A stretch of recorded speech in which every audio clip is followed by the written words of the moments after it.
Dengkul itu kan dia ada pelumatnya di sini. Bismillahirrahmanirrahim. Iya. Assalamualaikum warahmatullahi wabarakatuh. Bismillahirrahmanirrahim. Wassalatu wassalamu ala Rasulillah Sayyidina Maulana Muhammad bin Abdillah wa ala alihi wa ashabihi wa man tabi'a rusydan amma ba'd. Ila hadratin Nabi Mustafa Muhammadin sallallahu alaihi wasallam wa ala alihi wa ashabihi wa azwajihi wa dhurriyyatihi wa ahli baitihi al-kiram wa jami' ummatihi minal muslimina wal muslimat wal mu'minina wal mu'minat aina ma kanu. Khususan ma'alif hadzal kitab Asy-Syaikh Shihabuddin Ahmad bin Hajar Al-Asqalani, Asy-Syaikh Al-Allamah Muhammad Nawawi Al-Bandani Al-Jawi Asy-Syafi'i bi barakatil Fatihah. A'udzu billahi minasy syaithanir rajim. Bismillahirrahmanirrahim. Alhamdulillahi rabbil alamin arrahmanir rahim maliki yaumiddin. Iyyaka na'budu wa iyyaka nasta'in ihdinas siratal mustaqim siratal ladzina an'amta 'alaihim ghairil maghdubi 'alaihim waladdallin. Mundur ulang dari makalah masaniyah ya, biar nyambung bahasanya. Wal maqalatus saniyah, mundur dari bahasanya, ulang dikit.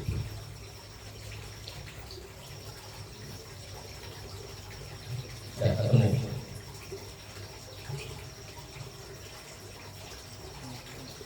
Mundur paling berapa kali sebelum? Ya, Gus Rai.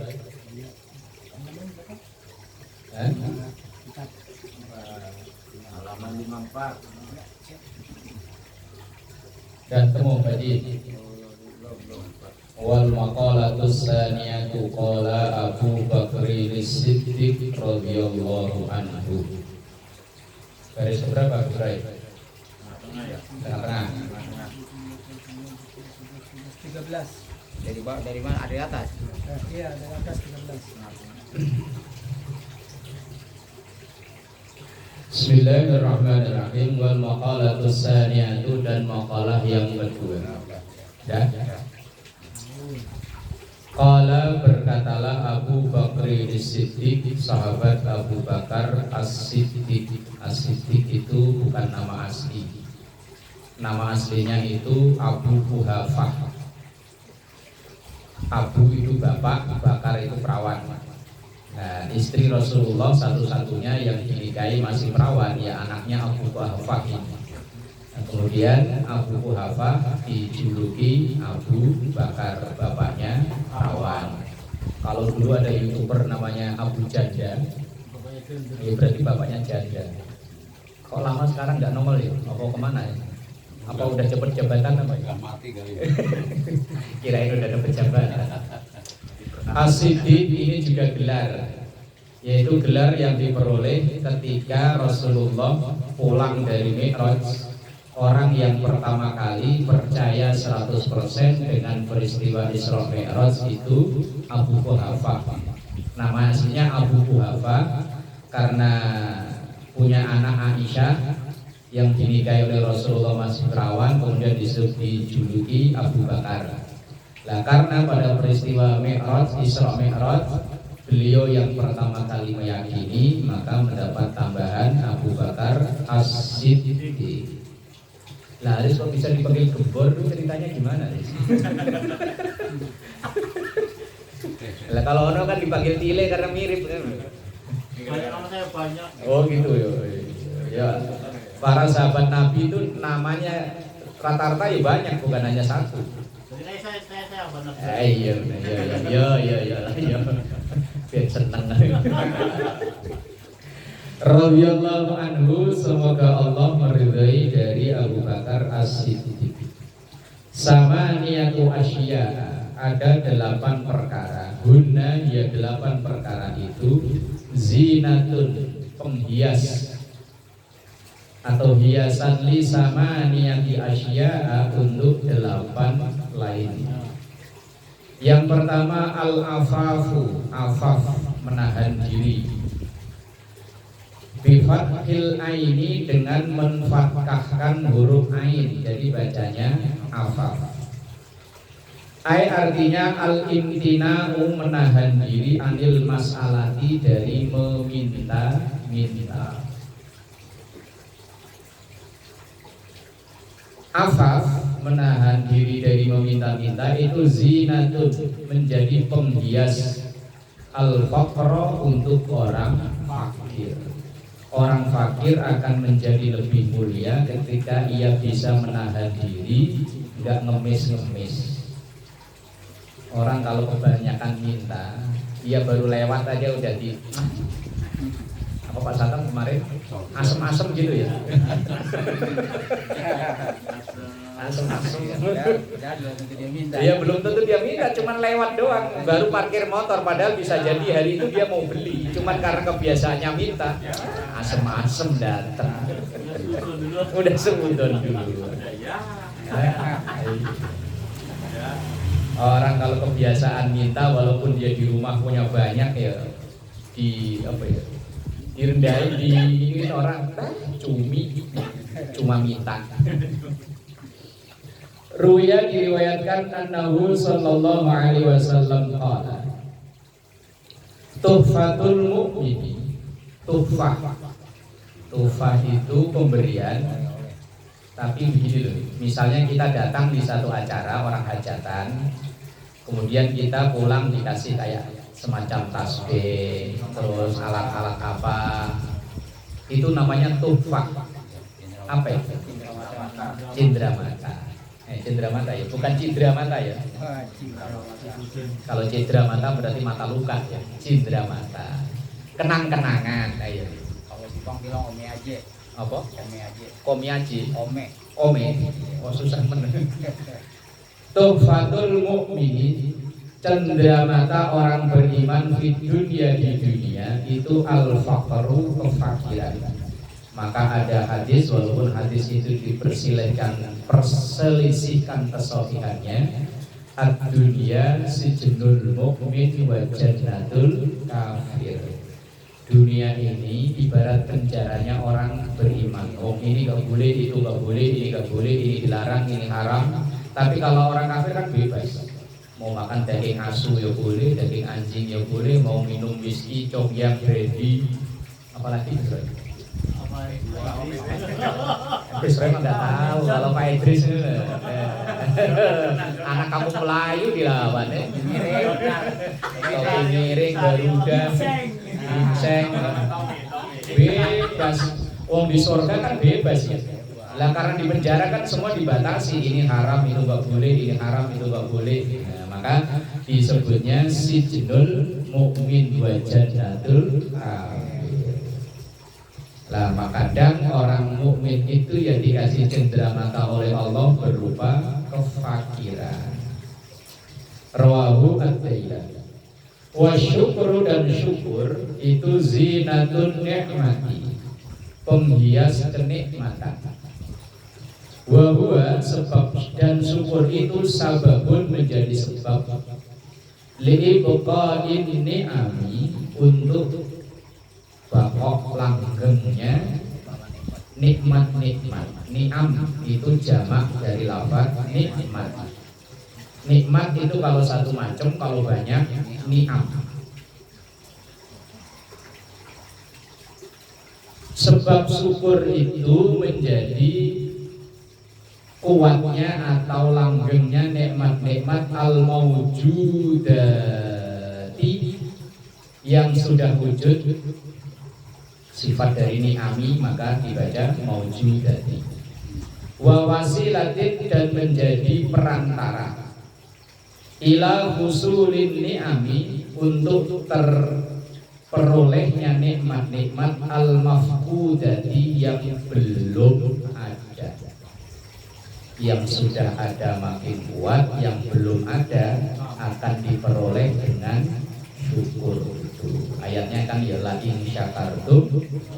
Nah, maka bagaimanapun kondisinya istri disyukuri. Jadi siapa? Biar ditambah. Loh, kan ayatnya kan la in syakartum, la azidannakum. Kalau kalian syukur maka pasti akan ditambah. Lah istri itu kan kenikmatan ya. Ya makanya disyukuri.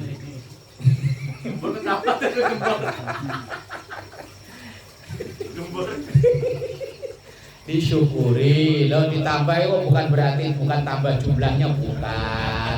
Tambah taatnya, tambah perhatiannya lo. Pikirannya ya enggak loh.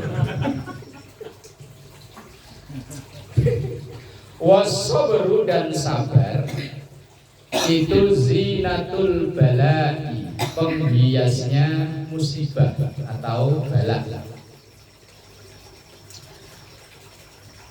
Ruya diriwayatkan oleh Nabi sallallahu alaihi wasallam annahu qala, sesungguhnya Rasulullah bersabda, as-sabru, sabar, sitrun, itu menjadi penutup minal kurubi, dari berbagai macam kesulitan. Wa aunun, dan penolong, alal hutubi, dari berbagai macam, sama sulit juga, cuman bahasanya beda. Ruwet itu kalau sabar ya insya Allah akan hilang ruwetnya. Kalau makin gak sabar, bakar aja kelamaan. Misalnya kita betulin benang apa tambang kusut kok nggak sabar, kan lama bakar aja kelamaan, nggak sabar. Waqala Ali bin Abi Thalib karramallahu wajhah, dan berkatalah sahabat Ali bin Abi Thalib karramallahu wajhah, as-sabru, sabar itu matiyatun, ibarat kendaraan, la takbu, yang tidak akan mogok, wal qanaatu, dan qanaah, terima, pasrah, saifun, ibarat pedang, la yambu, yang tidak akan tumbul. Nah kemarin sampai itu ya. Nah kita sekarang lanjut.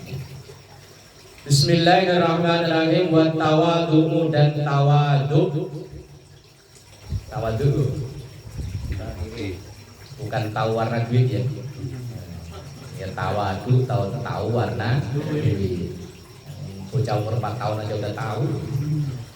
Dijejer duit biru, terus coklat, oranye, apa ungu ya? Ungu, hijau, biru, sama merah. Yang diambil yang merah. Bocah kecil, apalagi bocah tua ya. Apalagi bocah tua, bocah kecil juga tahu.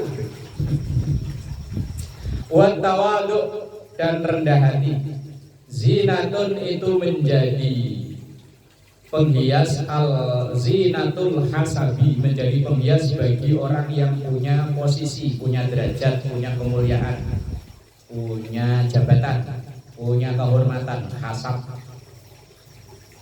Hasab itu kelebihan lah pokoknya. Mungkin dari sisi ilmu, dari sisi harta, dari sisi jabatan, dari sisi macam-macam, itu namanya hasab. Lah orang yang punya posisi tapi dia tawadhu, dia low profile, nah itu menjadi makin istimewa. Asal jangan hanya karena ada wartawan langsung kelihatan masuk gorong-gorong.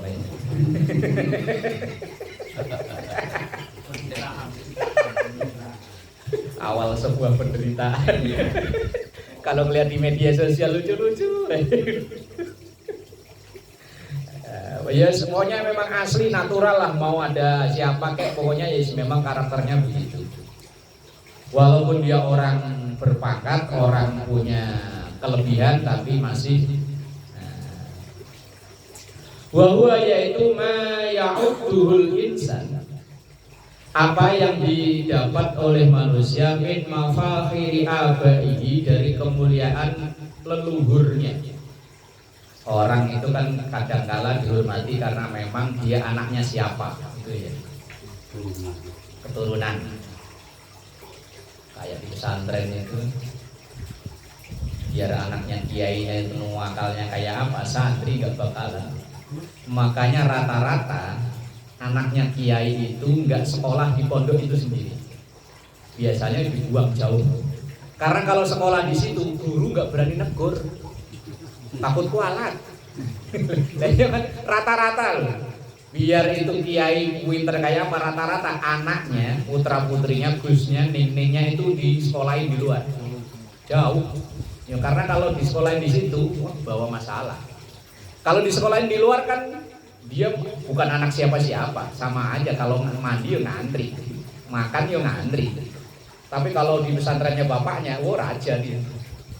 Mau ngapa-ngapain gak dia berani. Ya, iya. Makanya rata-rata buang, suruh nyantri yang jauh.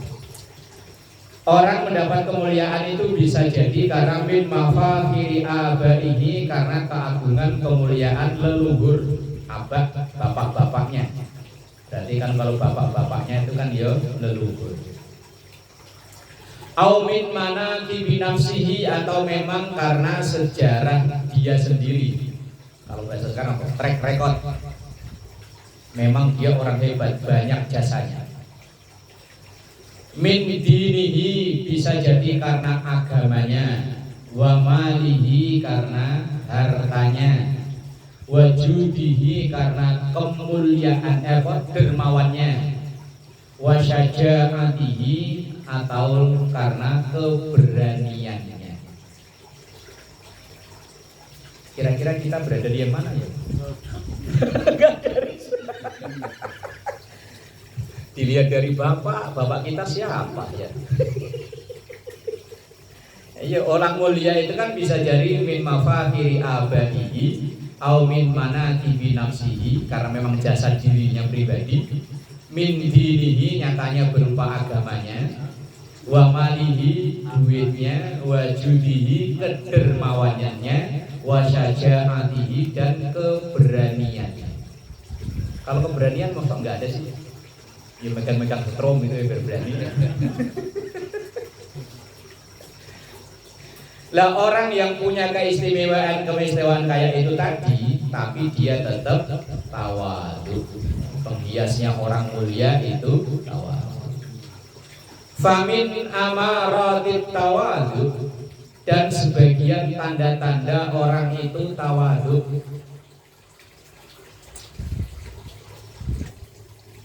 Tandanya orang tawadhu, yang pertama hubbul humul, senang dengan humul. Pernah dengar istilah humul nggak? Belum ya?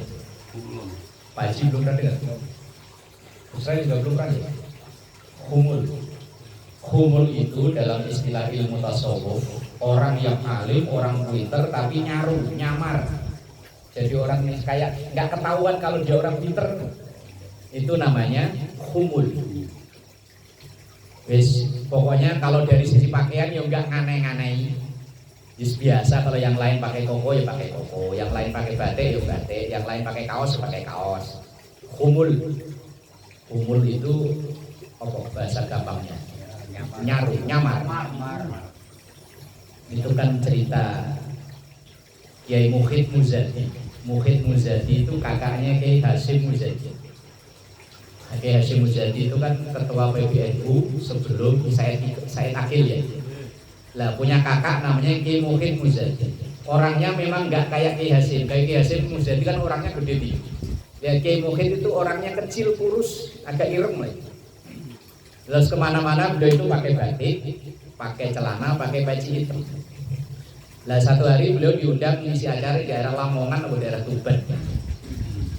Karena dulu kan belum, media kan belum seperti sekarang. Orang udah kenali kan, orang-orang hebat kan udah tahu di media sosial.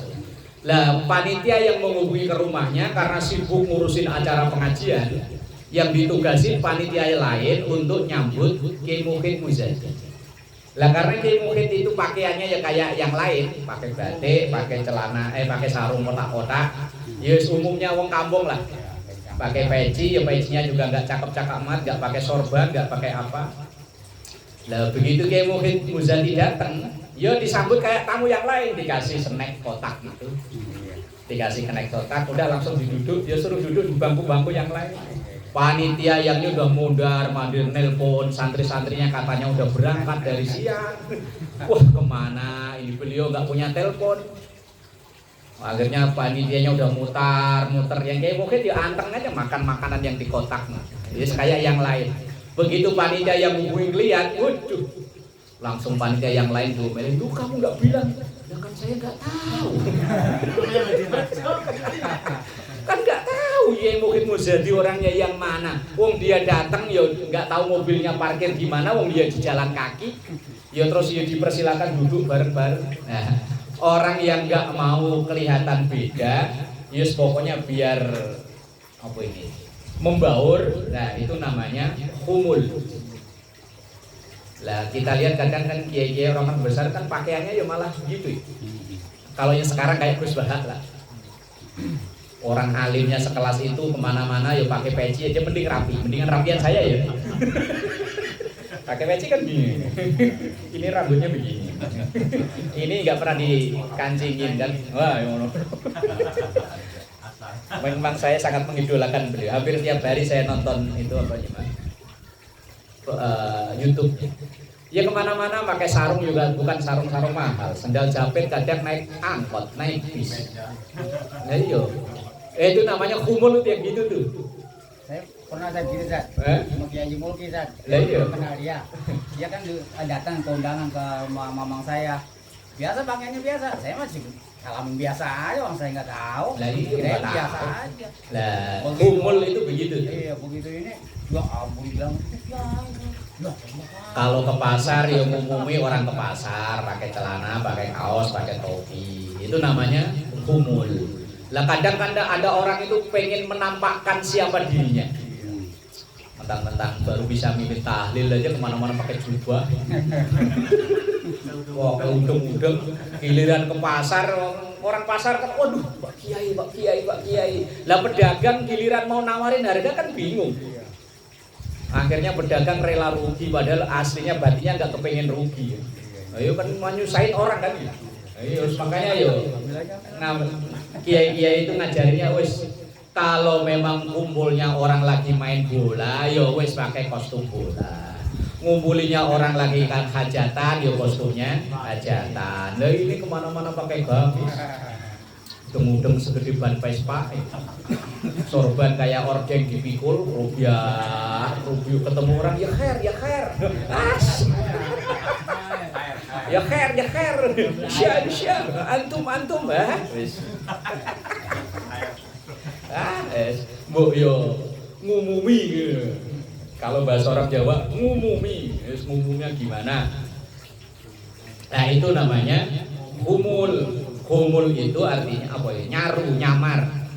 Walaupun dia aslinya mungkin ya dari golongan keturunan orang-orang hebat, ilmunya banyak, kekayaannya banyak, tapi nggak mau menampakkan siapa diri aslinya. Wes pokoknya ngumumi orangnya.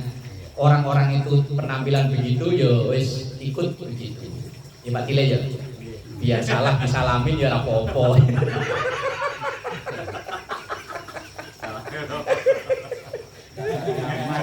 dasarnya emas ini campur kuningan ketahuan. Ya. Dasarnya emas Satile. Kalau nyamar itu kan ada misi. Ini yang tepat ya low profile. Low profile ya bukan nyamar sih, memang begitulah. Apa adanya. Nah, kumpul itu begitu. Nggak pengen disanjung-sanjung, pokoknya biasa.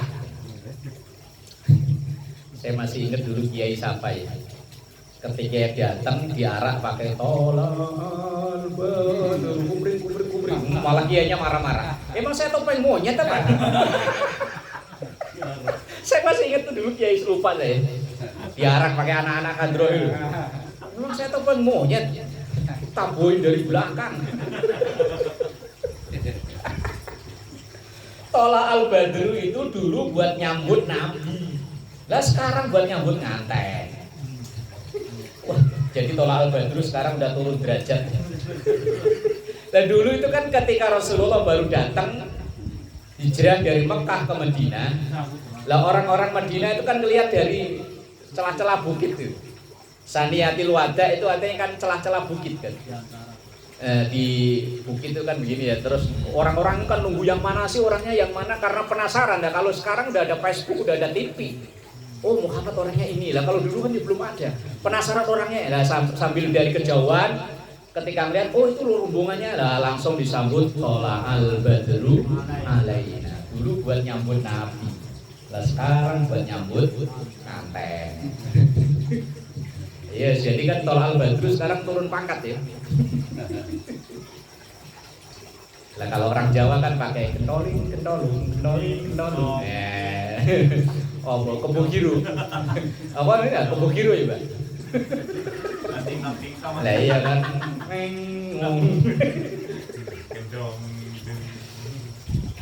Wa qabulul haqqi dan menerima kebenaran. Mimman dari siapa saja jaa yang datang bihi dengan kebenaran itu min syarifin, baik itu dari orang terhormat awadiin dari orang biasa. Orang yang punya sifat tawadhu itu mau menerima kritik, mau menerima nasihat, baik nasihat itu dari orang terhormat atau dari orang biasa-biasa aja, itu tanda tawadhu. Nah kalau orang mentang-mentang saya kan pimpinannya di sini, kamu siapa? Wah itu bukan tawadhu namanya. Tawadhu itu qabulul haq mimman jaa bihi min syarifin aw wadiin. Orang yang mau menerima masukan kebenaran walaupun kebenaran itu datang dari siapa saja. Ya bisa jadi min syarif, syarif itu dari orang-orang terhormat, orang kaya, ya pimpinannya, orang alim, atau wadiin atau orang biasa. Nah ini pernah terjadi ketika akan perang Khandaq. Perang Khandaq atau perang Ahzab. Ahzab itu artinya koalisi. Penduduk Madinah mau diserang oleh semua suku dan bangsa yang ada di sekitaran Madinah. Mereka bersatu bergabung maka disebut dengan Ahzab. Nah ketika udah ada desus-desus begini, Rasulullah kan ngutus apa namanya, detektif apa kalau zaman dulu apa namanya, mata-mata untuk menyelidiki kebenaran kasus apa desas-desus ini bahwa akan diserang oleh Ahzab. Ahzab itu koalisi dari berbagai macam suku yang di sekitaran Madinah. Dan kemudian Rasulullah setelah mendapat laporan, kemudian beliau rapat bagaimana caranya menghadapi, strateginya menghadapi perang Ahzab. Nah kemudian para sahabat usul, ya wes ayo. Kalau sahabat Umar karena orang wataknya keras, wes ayo kita hadepin, menang kalah cacak, menang cacak. Oh, kalau orang Jawa kan gitu ya. Wes kalah cacak, menang cacak. Wes menang ya syukur, kalah kan mati syahid. Umar kan wataknya keras kan ya.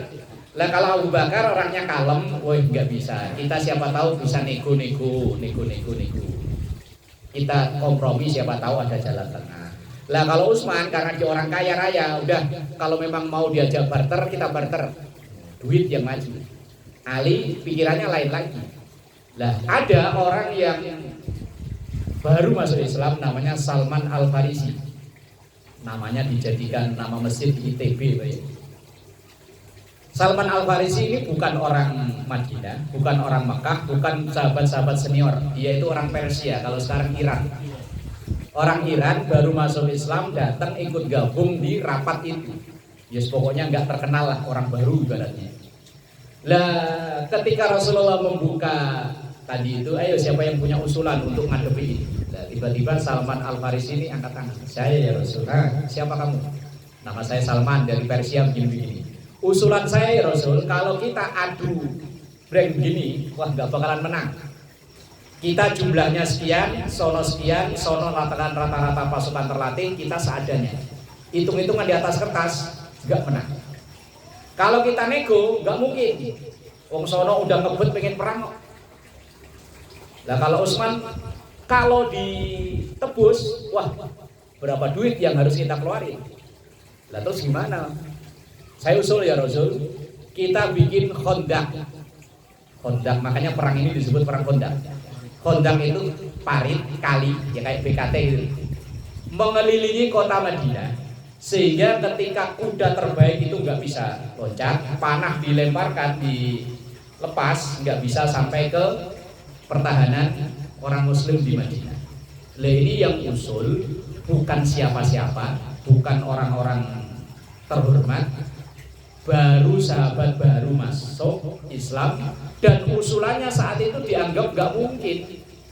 Wong bikin kayak BKT ngelilingi kota Madinah. Lah kalau sekarang udah ada BO, lah dulu kan pacul, linggis paling ya.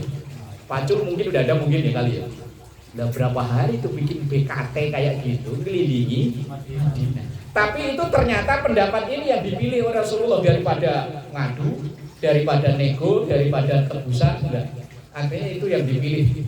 Lah sahabat yang lain mau tidak mau karena ini keputusan rapat, akhirnya kan yo setuju. Itu bedanya sahabat sama kita. Kita kalau pendapatnya nggak dipakai kan ngambek. Saya kan senior di sini, kenapa pendapat saya nggak dipakai? Bakal rusak ini. Oh, belum udah bilang bakal rusak. Lah akhirnya setelah parit itu bener jadi kurang lebih 28 hari. Wallahu alam karena masih ada Rasul omongannya manjur ya. Orangnya udah kerasa capek. Lah iya wis begitu parit jadi pas pasukan datang. Pasukan datang, kuda nggak bisa nyebrang, panah nggak bisa. Akhirnya pasukan itu kemah di sekeliling di luar kota Madinah di gurun pasir. Kemah situ sekitaran 3 minggu, pokoknya belum nggak sampai sebulan. Akhirnya datang badai gurun. Ya pasukan ini akhirnya kocar-kacir nggak karuan. Dan itu salah satu perang yang nggak perlu sampai adu fisik, cukup adu strategi. Yang usul orang yang bukan siapa-siapa. Kalau misalnya di sini bukan RT, bukan pengurus RT, Pak Idris ya. Wes pokoknya ibarat penduduk baru pindahan tak dari mana, ada rapat tiba-tiba ikut, tiba-tiba usul. Lah kalau orang sini siapa lu? RT bukan. Tapi untungnya yang mimpin rapat itu Rasulullah, orang yang tawadhu, orang yang terbuka. Lah kalau di sini kan langsung digituin Pak Idris ya. Siapa lu? Baru pindah 2 minggu sok tahu. Ngadepi banjir di sini sok tahu. Loh, kita udah bakotan di sini kebanjiran tiap tahun.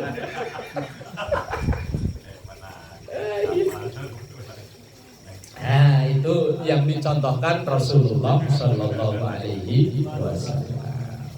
Tawadhu itu selain tadi itu humul, yang kedua adalah mau menerima pendapat orang lain walaupun dari siapa itu pendapatnya.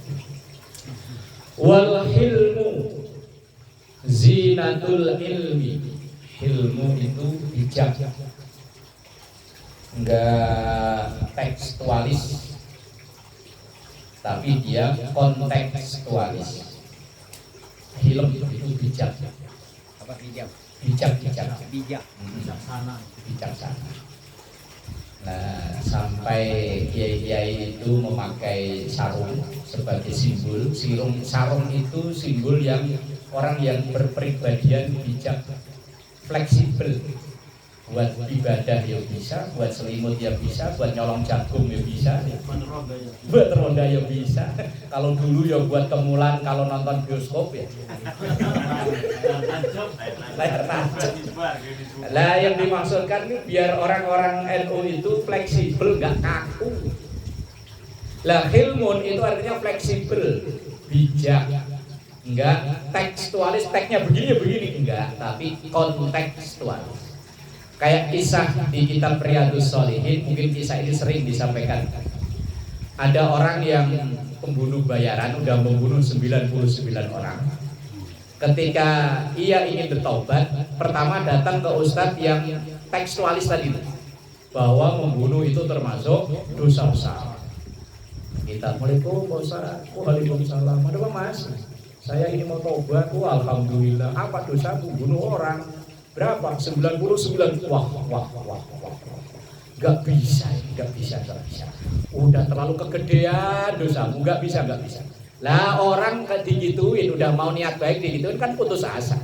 Akhirnya ustadznya tadi dilempengin. Bunuh sekalian, jadi lempeng cepek kan. Habis bunuh yang ke-100 makin galau pikirannya. Ini ada dalam kitab Riyadhus Shalihin, kitab hadis sahih. Makin galau dia jalan aja. Akhirnya nyari nanya siapa ya yang bisa memfasilitasi taubat saya. Akhirnya diunjukin Ustaz Nono. Assalamualaikum, waalaikumsalam.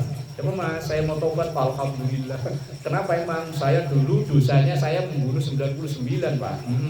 Lah gara-gara saya katanya dosa saya nggak bisa diampuni. Lah orang yang ngomong gitu tuh saya jejek sekalian mati.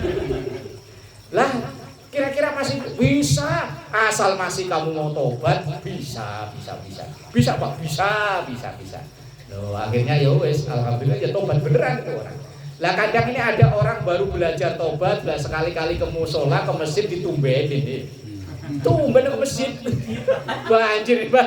Lah besok awas enggak ke masjid lagi. Gembor ketak. Gembornya enggak ngomong. Kira-kira gembor ini. Iya, ada orang giliran mau tobat ditumbenin. Giliran ada yang nanya, "Mas, ini saya mau tobat, tato saya ini gimana mas?" Waduh gak bisa tuh, wudunya gak sah. Ya memang kalau tekstual secara fikih wudu gak sah, mandi junubnya gak sah. Lah itu orang bukan hilm, itu hilmun, bijak itu gak begitu. Oh kalau udah terlanjur ada tato ya wes biarin. Sah, Allah maha pengampun. Kalau kata Pak Jim, Allah gak rewel Pak Jim. Sah. Nah terus ya tapi jangan bikin lagi, ya udah cukup segitu aja taruhnya. Itu namanya orang bijak. Lah sekarang ini banyak orang yang kaku. Pokoknya asal nggak sama dengan hadis bid'ah kafir neraka. Yo hanya gara-gara orang baca la ilaha illallah, bacanya di kuburan. Langsung bid'ah, sesat, kafir, neraka. Yo ini orang udah Islam dari lahir. Gara-gara hanya baca la ilaha illallah di kuburan langsung turun vonis kafir. Itu di TikTok kan ada itu. Ustaz siapa itu? Syirik akbar. Ya Allah kang batin saya. Ini orang sujudnya ya sama, madhep mulon ya. Puasanya ya sama, hanya gara la ilaha illallah di kuburan langsung dituduh syirik akbar. Lah kalau kata Gus Baha kan orang dulu itu pede kalau keluar bawa keris. Lah sekarang orang bawa keris dituduh syirik. Lah orang sekarang itu nggak pede kalau keluar rumah nggak bawa HP, berarti HP. Lah iya kan? Lah kalau orang dulu kan kalau keluar rumah, makanya kan buat ageman kalau orang Jawa ya, itu ya bawanya keris. Lah kalau sekarang kalau nggak bawa HP, nggak bawa ATM, nggak pede, berarti ATM, HP. Itu namanya orang tekstualis. Pokoknya kalau nggak sama dengan teks, sesat, neraka, yuk Allah. Nanti surganya sepi dong. Kalau cuma teman-temannya dia doang. Wal hilmu dan bijak, zinatul ilmi itu penghiasnya ilmu. Nah ini nanti dicontohin Nabi bijaknya seperti apa. Ruwayat diriwayatkan annahu kallamat, sesungguhnya ada yang matur. Matur itu apa ya? Berbicara. Cuman kalau di Jawa itu kan dari rendah ke atas itu namanya matur. Kalau dari atas ke bawah ya ngomong biasa. Ini kan ada orang biasa lapor ke Rasulullah, namanya matur kalau makna Jawa dulu. Kalau Indonesia ya sama, berbicara. Jariyatun, seorang jariyah. Jariyah itu budak perempuan. Minas sabi'i, yang itu adalah tawanan perang. Nah di zaman itu asal ada tawanan perang itu dijadikan budak, kecuali dia bisa nebus dengan tebusan sekian, nah dia bebas. Tapi kalau enggak ya dijadikan budak. Faqala laha, maka berkatalah Rasulullah laha kepada jariyah tersebut. Jariyah itu wanita tersebut. Man anti, siapa kamu? Anti untuk perempuan, kalau anta laki-laki, kalau ente ya ente mau bahasa sini, bahasa Betawi ya. Ane ente. Nah kalau Arab anta laki-laki, anti perempuan. Faqalat, maka perempuan jariyah itu tadi menjawab, bintur rajuli al-jawadi hatimin, saya ini anaknya seorang laki-laki yang dermawan dari bangsa kami. Hatimin namanya, Katimin, Hatim. Nah, kalau orang Jawa yo Katimin. Namanya Hatim. Ini anak orang dari keluarga terhormat, karena kalah perang akhirnya dijadikan budak. Faqala sallallahu alaihi wasallam, maka Rasulullah sallallahu alaihi wasallam bersabda, irhamu, sayangilah aziza qaumin dzalla. Aziza qaumin, bangsawannya satu kaum, dzalla yang jatuh terhina. Lah jadikan tawanan terus jadi budak kan terhina. Padahal dulu awalnya orang terhormat. Maksudnya Rasulullah meminta kepada pasukan umat Islam untuk membebaskan wanita ini, walaupun aturan perang saat itu kalau kalah jadian budak, tapi karena untuk menghormati wanita ini, kebijaksanaan Rasulullah, akhirnya wanita ini dibebaskan, tidak dijadikan budak. Ya kalau ngikutin aturan bakunya, pokoknya ini budak. Tapi kan lihat konteksnya, tidak teks murni. Irhamu aziza qaumin dzalla. Sayangilah, hormatilah orang yang mulia dari satu kaum, dzalla tapi jatuh terhina. Irhamu, dan sayangilah ghaniyan, orang kaya, iftaqara, yang jatuh bangkrut. Kalau orang memang dari lahir udah ismin, udah terbiasa ismin, just biasa lah ya. Lah kalau dulunya kaya raya, kemudian tiba-tiba jatuh bangkrut, wah itu kan kasihan banget ya. Nah, kalau kayak kita biasa makan karak, tahu karak Pak Haji? Karak apa? Karak itu nasi kering yuk, nasi kering dijemur kemudian dimasak lagi. Alah iya, kalau kampung saya dulu namanya karak. Kalau kerak saya ini yang nasi yang baru dia. Nah itu mah enak. Ini enggak, ini nasi yang sisa itu loh, sisa dijemur, udah kering dimasak lagi. Lah kalau kita memang dari kecil udah biasa makan itu, begitu tua makan itu kan biasa. Lah dulu orang kaya raya, kemana-mana naik mobil mewah, makan enak, tiba-tiba jatuh bangkrut. Ini saya pernah ngalami, ya Allah, nggak tega saya lihat, asli nggak tega. Saya pertama kali ke Jakarta, ibarat melihat Monas muter-muter Jakarta naik mobil saat itu Kijang Krista, itu yang mobilnya dia. Lah belum lama, ya sekitar berapa bulan yang lalu, saya pulang ngajar, kebetulan biasanya saya lewat jalan besar itu lewat gang. Ada orang lagi ngaduk, cuman topinya ke bawah. Saya pakai masker, begitu saya lewat, dalam hati dek, kok kayak si itu ya. Akhirnya begitu saya mau ujung gang, saya putar balik lagi, karena penasaran bener nggak ini si ini. Saya lihatin naik motor pelan-pelan, saya lihatin dari kejauhan, oh iya bener. Itu dulunya orang kaya, bapaknya kontrakannya saya abrek-abrek, punya apa itu toko kayu yang di Kalibaru apa namanya, yang kayu yang kecil-kecil itu buat penyangga cor, dolken. Itu dulu tokonya banyak di situ. Tiba-tiba entah karena apa jatuh bangkrut sampai ini anaknya dan dikuli bangunan ngaduk. Nah kalau itu orang yang dulunya memang begitu kan biasa ya. Lah ini udah berangkat haji, dulu anaknya sekolahnya di tempat-tempat yang di Ustadz Yusuf Mansur yang baru masuk aja puluhan juta. Nah ini entah kenapa kok tiba begitu-begitu, saya lihatin dari jauh, begitu dia berdiri sambil ngangkat adukan kan, bener. Saya tungguin sampai kelar dia kerja, baru saya samperin. Ya Allah, Pak pengen nangis. Wong dulu ibaratnya dia baik sama saya, kok tiba-tiba begitu. Nah ini kan artinya irhamu ghaniyan iftaqara. Sayangilah, kasihanilah orang-orang yang dulunya kaya raya yang jatuh bangkrut. Nah, kalau memang udah dari dulunya kismin kan biasa tidur di spring bed pakai AC, lah tiba-tiba kok pakai tikar yang kayak begitu kan ya pinggang pada pegel ya. Lah kalau kita dari dulu tidurnya di situ, lah tidur di AC ya pules. Kalau masuk angin jadi ya. Irhamu aliman doa bainal juhali. Irhamu, dan saya kasihanilah aliman, orang yang berilmu tapi doa ia terbuang bainal juhali, di antara orang-orang bodoh.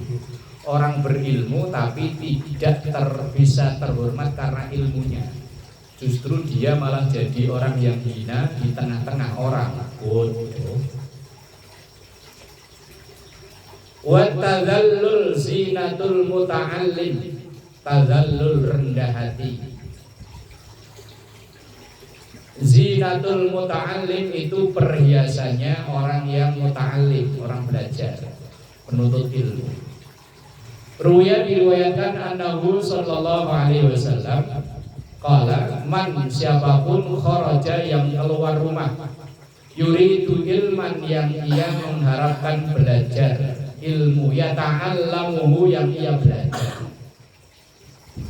Habis sholat isya jam 7:30 berangkat keluar dari rumah. Kalau saya kan nggak keluar rumah, keluar ya dari dalam ke sini aja. Nah, iya kan, Pak Polar, Sak Polar jauh. Tile malah lebih jauh lagi dari Brebes ya. Udah di Jogja, tambah jauh lagi ke Solo lagi ya. Busro dari Lebak. Pak Haji deket lah, Pulau Nangka, Pulau Jahe Pak Haji. Dari Garut ya, mana? Ciamis. Jauh. Man kharaja yuridu ilman yata'allamu, orang yang keluar dari rumahnya dengan niat untuk belajar. Belajar bukan pinternya, tapi belajarnya. Yang dituntut itu belajar, bukan pinter. Lah kalau yang dituntut pinter, wah repot. Kita gak pinter-pinter ya. Kita pokoknya asal datang guyu-guyu nyari aman wes. Masalah nyampe rumah tadi tanya, tadi ngaji apa Pak? Boh. Pak semua. Lah iya wong tuntutannya kan belajar, bukan dituntut pinter. Tuh hadisnya tuh. Siapa orang yang keluar rumah dengan niat belajar, yuridu ilman yata'allamuhu, yang ia meniatkan untuk ilmu yang dipelajarinya. Fatahallahu, maka Allah membuka lahu untuk orang tersebut baban, satu pintu ilal jannati, yang khusus jalan ke arah surga. Oh, udah dibukain pintunya, udah siap masuk aja. Wa farasyak, dan Allah apa itu? Kalau burung piring sayapnya itu. Kalau ini kan mengepakkan sayapnya. Al malaikatu, malaikat aknafaha, sayap-sayapnya. Wa sholat, sholat itu bukan dimana sholawat, bukan dimana sholat, doa. Wa sholat, dan mendoakan alaihi ke orang tersebut malaikatus samawati, malaikat-malaikat langit, wahitanul bahri, dan ikan-ikan di laut. Makanya jangan dipancingin Pak, cinta yang doain kurang. Pak Idris ya. Nah kalau dipancingin kan yang ngedoain kurang. Pasti lagu banyak. Ya. Orang yang keluar rumah niat mau belajar, bukan pinter ya. Yang penting niat keluar rumah mau belajar, maka Allah sudah bukain pintu surga untuk orang tersebut. Malaikat buka sayapnya, mengepakkan, melebarkan sayapnya dan mendoakan untuk orang tersebut, sehingga ikan-ikan di laut pun mendoakan dia. Baru belajar. Yang penting pokoknya dari rumah berangkat mana ngaji. Bawa kitab kan udah keren ya. Lah umpama ketemu siapa kayak gitu, bawa apaan tuh? Mau ngaji tuh.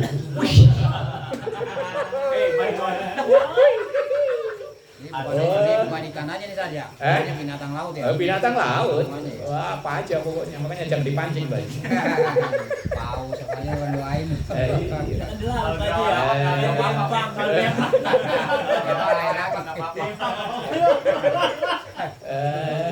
Yes, pokoknya asal dari rumah bawa kitab, ketemu temen kan mana ngaji toh, wih, naso iluibat dibawa ngalor gitu.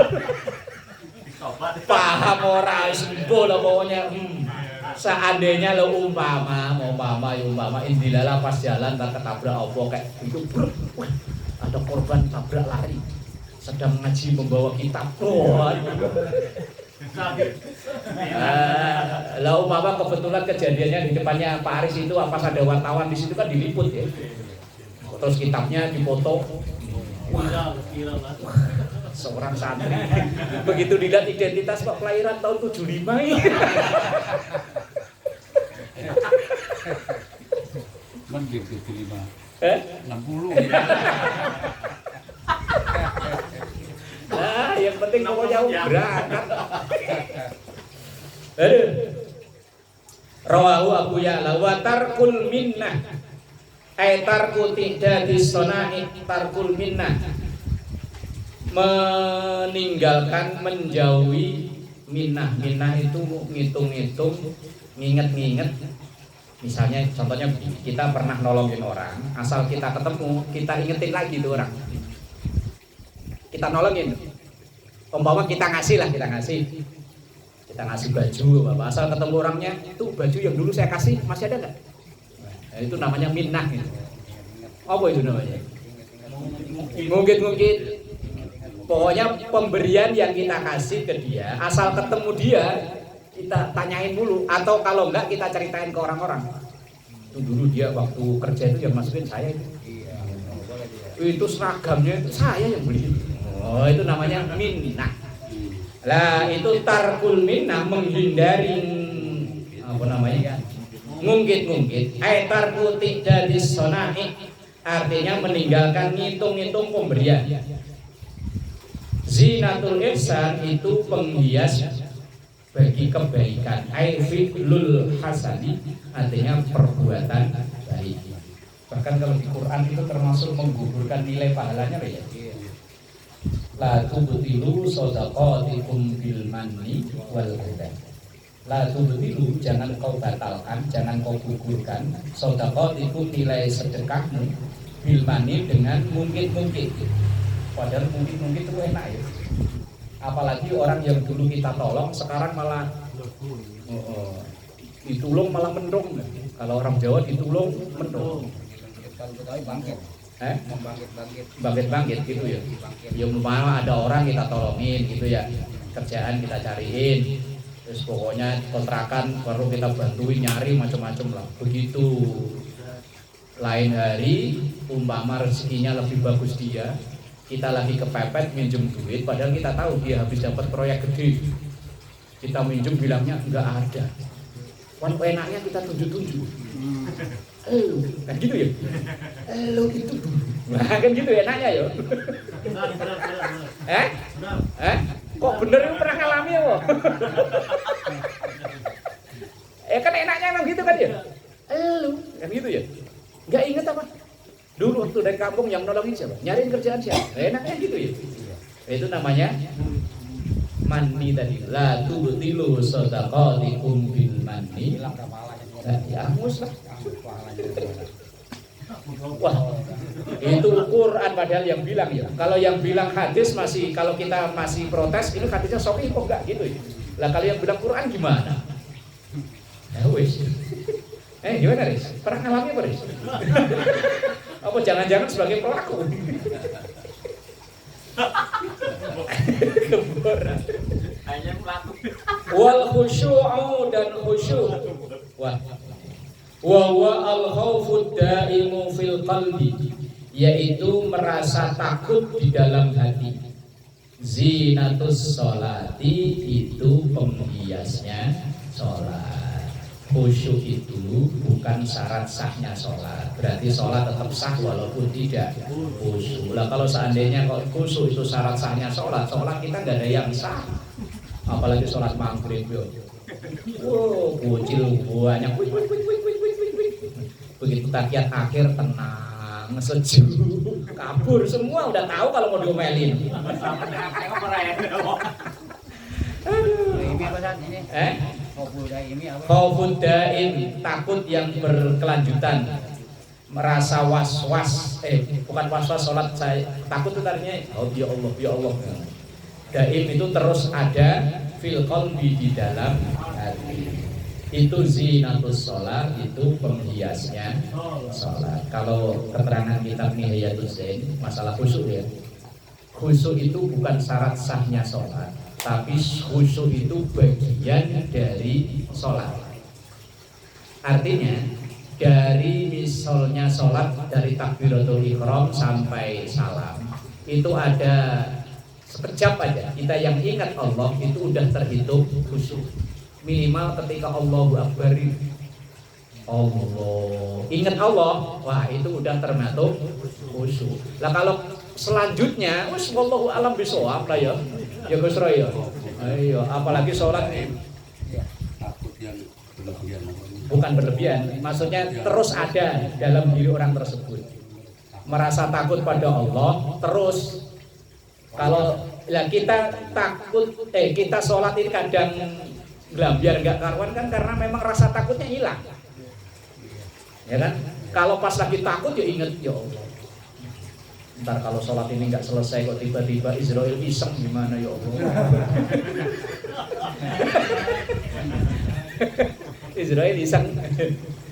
Jadi makanya ada di keterangan kitab Mihayatul Zen untuk kelas kita yang orang awam ini ada sebagian saja yang ingat Allah mulai dari takbir sampai salam. Di bagian mana saja ingat Allah itu sudah menggugurkan syarat, bukan syarat sahnya, syarat khusyuk.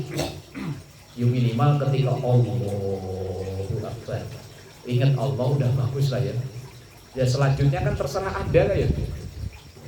Iya kan? Ya, mau bilang nyatanya kayak begini ya. Allah. Lo barang ketika belum sholat dicari nggak ketemu, ketika sholat ketemu. Umpama lo mau pergi kemana nyari kunci motor, nggak nemu. Giliran Allah. Oh iya tadi di kantor jaket. Jangan. Ya, begitu. Untungnya khusyuk itu bukan syarat sahnya sholat. Ya, kalau syarat sahnya kan ajur. Wal maqalatus saniyatu wallahu a'lam bishawab.